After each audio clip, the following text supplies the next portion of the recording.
This weekend in downtown Port Orchard, many came to enjoy the Fathoms of Fun Festival, where they could enjoy taste testing a variety of wings and even vote on their favorite, or dress up like a pirate and hear some treasured jokes. Who cleans the oceans? The mermaids.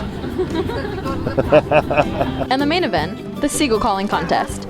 Various kids ranging from 2 to 17 came to highlight their seagull calling gifts.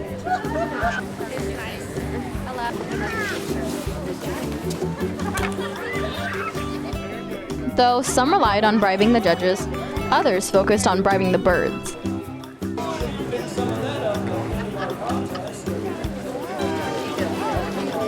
However, everyone's hard work paid off in the end during the award ceremony. The deep call. A true seagull.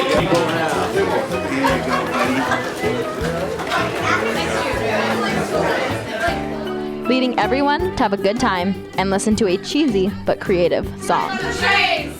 2 days later they land in the USA. I see them with my road, I see them with